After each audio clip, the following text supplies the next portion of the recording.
Hey guys, Jsnow, Jsnow TCG, and this video we're going to be going over a new deck in ZENDIKAR that came out that I just made up in 5 seconds, so I felt like doing a short video on how the deck works and to show you guys what it does. So basically, Thieving Skydiver plus Colossus Hammer, you can target your own Colossus Hammer and equip it basically for free by just paying 1 extra mana for the kicker cost and let the hilarity ensue. There's also the card Resolute Strike that we'll go into in a second, so let's get right into the gameplay. So here we have the deck in action. So the first basic combo, of course, is the equipping of the Colossus Hammer itself with the Merfolk Thief. So it's pretty easy to do. You just play the Merfolk Thief, you pay 1 extra mana, so basically it costs 3 mana altogether, and then you target your own Colossus Hammer, and then you equip it right to your Merfolk, and you're able to use it immediately. So I opted for the Azorius version than the Boros version because I feel like everybody's going to be playing some type of Boros equipment in Standard or whatever it is that you're playing, so I felt like the Azorius version might be a little bit better because there's a lot more protection options and of course draw, which this deck desperately needs.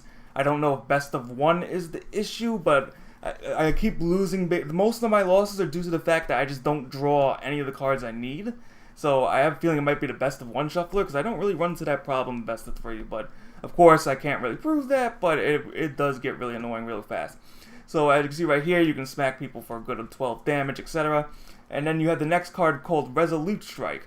So Resolute Strike if it targets a warrior, it's an instant, you can attach an equipment to it automatically without paying the equipment cost, which is absolutely awesome. So right here, we're going to play our land, we're going to play 2 things actually, which is the other most important thing is the protection.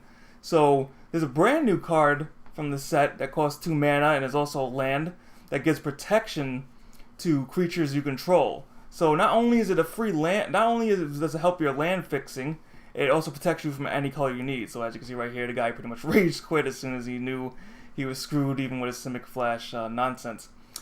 So right here we have a unblockable Merfolk. So 2 of the Merfolks are unblockable warriors, and one's a common, one's an uncommon. I can't remember the names off the top of my head. Unfortunately, the previous screen I'm looking at is too small, but basically, since they're unblockable and they're warriors, you can use the Resolute Strike and equip it with the Colossus Hammer really quickly, and the opponent really can't do anything about it unless they have removal. And of course, that's what the deck is weak to. Removal, removal, removal. You're basically screwed if you don't have a protection spell, almost, especially in Best of 1. Best of 1 has the most removal I've seen.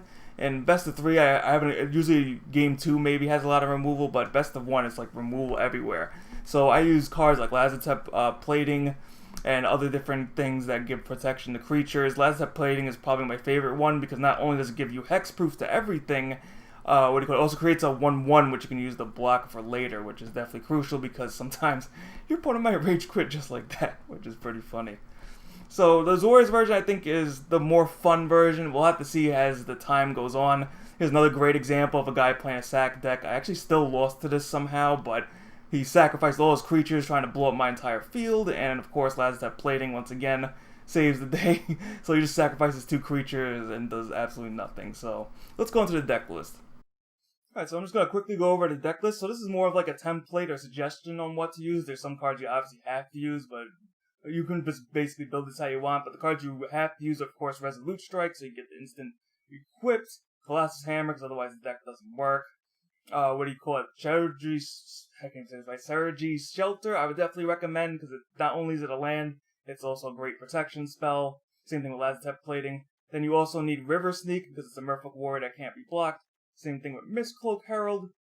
And then, of course, Thieving Skydiver because that's pretty much a must. So let's go through the list again. So we have 4 Resolute Strikes, 4 Curious Obsessions. I don't know what's up with the Magic Best of 1, but I almost never drew Curious Obsession, which is driving me nuts because I feel like every mono blue deck has it. For some reason, I just put it in Azorius and I never draw it. But I mean, if you can get this, it's really great. 4 Op, just to draw and scry. 1 Shadowspear for lifelink, just gives you too much damage. 2 Towering Wave Mystic. This one's pretty funny. I'm probably going to drop this because it doesn't really synergize or anything, but it is a Merfolk, and when it deals damage, target player mills that many cards. So I was able to once get off like a Shadowspear or Colossus Hammer plus Towering Wave Mystic and make them mill like a ton of cards, which is pretty funny. So I just threw that in there for the lulz, but definitely not competitive. 2 Dovin's Veto. People do not expect you to counterspell with this deck because you're just playing with really weird cards, so it kind of surprised a lot of people. Jace Mirror Mage, I think this is underrated. I don't know if it's being used in the meta, but getting a free scry too, and then even the chance to make 2 of these and just keep drawing cards depending on how many loyalty you have is just pretty awesome, and it's a 3-cost planeswalker, so I find it pretty good. 1 Sea-Dasher Octopus just to add some more draw since I wasn't drawing Curious Obsession. I haven't really been able to work it out. 1 Silundi Vision. This is a pretty awesome card because not only is it a land, you get to look at the top 6 cards of your library, and you get to put an instant and sorcery from among them into your hand for 3, which is pretty awesome. I have missed a lot with it though, so it is kind of annoying because we don't really run that many instants of sorcery, so there is a chance to miss, but I figured instead of putting like an extra basic land, why not just put this in to get a chance at getting Resolute Strike a little bit quicker. 1 Mangara, the Diplomat. This is just kind of like a placeholder to draw extra cards if your opponent's doing a ton of things. And then you have your basic, planes, etc., Fabled Passage, and 1 Blast Zone. Blast Zone's usually pretty useful. So otherwise, thank you guys for watching. Feel free to try out the deck if you have the cards. As far as the win rate, it's not that great, but I've only been playing best of 1. I'm thinking of taking it to best of 3 to see how it works out, but for now, I haven't been able to draw Curious Obsession, and there's been a lot of dead games where I just sit there waiting to draw something useful while your opponent's going off. So it's more of a fun, janky deck, but we'll see what happens. Anyway, thank you for watching. Feel free to subscribe for more videos, and I'll see you guys next time.